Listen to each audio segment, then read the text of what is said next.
దాన్ని నేను ఫస్ట్ కానీ చూస్తున్నా. తల్లి కొడుకు ఉన్నదని చెప్తాను, మళ్ళీ అన్నా చెల్లెలకు ఉన్నదని చెబుతాను. నేను పార్టీ పరంగా చెప్పట్లేదు కానీ ఒక కుటుంబ పరంగా చెబుతున్నా. తల్లి కొడుకు ఎందుకు విడిపోయినరో వాళ్ళిద్దరికి తెలియాలి ఫస్ట్, తల్లికి కొడుక్కి. రాజశేఖర రెడ్డి ఉన్నప్పుడు ఎట్టుందమ్మా మీ కుటుంబం? ఎంత బాగుంది చూస్తానికి కూడా. మీలాంటి పెద్ద పెద్ద వాళ్ళే ఇట్ట ఇచ్చినం అయిపోతే కుటుంబాలు ఇంకా చిన్న చిన్న వాళ్ళు ఏమి నేర్చుకోవాలి మిమ్మల్ని చూసి? నీ కొడుకే కదమ్మా, నీ కొడుకు గొప్పోడు అయితే నీకు ఆనందమేగా. ఆస్తుల కోసం కొట్టుకోవటం ఎందుకమ్మా? మన రాజశేఖర రెడ్డి తీసుకొచ్చిన రాజ్యంలో మీరు ఇచ్చినవి అయిపోతే మీరేం చెబుతారు ప్రజలకి? చెప్పు. మీ కొడుకు పరువు మీరు తీస్తే ఏం చేసుకుంటారమ్మా? ఆస్తి మనిషి బతకటానికి చాలదా?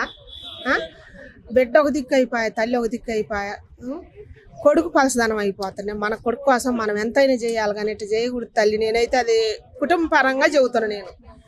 మన కుటుంబంలో సొంత వాళ్ళే చెబితే అందరు నమ్ముతారు తల్లి.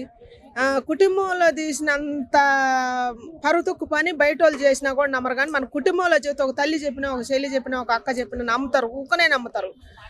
మన కుటుంబ విలువలు మనమే పాడు చేసుకున్న వాళ్ళం అయితే. దయచేసి ఏదైనా ఉండాలి వాళ్ళని పరిష్కరించుకోవాలి. కానీ ఇట్ట బజార్కి ఎక్కి ఇట్ట చేస్తే నీ కొడుకు పరువు పోతుందా? నీ పరువు పోతుందా? నీ బిడ్డ పరువు పోతుందా? అప్పుడు రాజశేఖర రెడ్డి గారు ఎంత బాగా పరిపాలన చేసిండు. ఆయన చేసినప్పుడు కొన్ని కోట్ల మంది ఏడ్చారు. ఇప్పుడు కూడా మర్చిపోరు. ఇప్పుడు మేము కూడా మర్చిపోము. ఆయన ఇంద్రం నీళ్ళు తీసుకొచ్చిండు, ఆయన ఊరికి తీసుకొచ్చిండు. ఇవాళ ఆయన తీసుకొచ్చి నీళ్ళు ఏ ఊరు తీసుకురాలా. అప్పుడు ఆ రోజుల్లో మన రాజశేఖర రెడ్డి గారు పరిపాలన ఇచ్చినప్పుడు, మన చంద్రబాబు నాయుడు పరిపాలన ఇచ్చినప్పుడు ఈ కచ్చలు లేవు, ఈ తగాదలు లేవు అసలుకి. ఇవన్నీ ఏందో పార్టీ ఫీలింగ్లు. నా పార్టీ వచ్చినప్పుడు నేను చూసుకుంటా, నీ పార్టీ వచ్చినప్పుడు నువ్వు చూసుకుంటా అనేది ఇప్పుడు కొత్తగా ఇప్పుడు వచ్చినాయి ఇవన్నీ. కానీ ప్రజలు నాశనం చేయడానికే కానీ ఈ పద్ధతి బాగోలేదు. ఫస్ట్ మీరు తల్లి కొడుకులు ఒకటి కావాలి. ఈ కుటుంబ విలువలు అనేది బయట పెట్టదు తల్లి. మీ నుంచి అందరు నేర్చుకోవాలి కానీ మీ నుంచి చెడిపోవద్దు.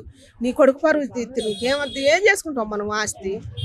నీ కొడుకు బాగుంటే సరిపోద్దిగా అమ్మకి. అక్కకైనా కూడా నేను అదే చెబుతున్నా, చెల్లెకైనా కూడా, శర్మలమ్మకి కూడా అదే చెబుతున్నా. తోడబుట్టిన అన్న పరువు తీయొద్దు, కడుపును పుట్టిన కొడుకు పరువు తీయొద్దు. ఆయన బాగుంటే మనం బాగున్నట్టే కదా. ఎందుకు ఈ ఆస్తులు, ఈ కోట్లు వచ్చి ఏం చేసుకుంటారు? ఈ కోట్ల కోసం మరీ కోట్లు పెరిగిన కానీ ఆ మోకాలు ఎక్కువ పెరిగి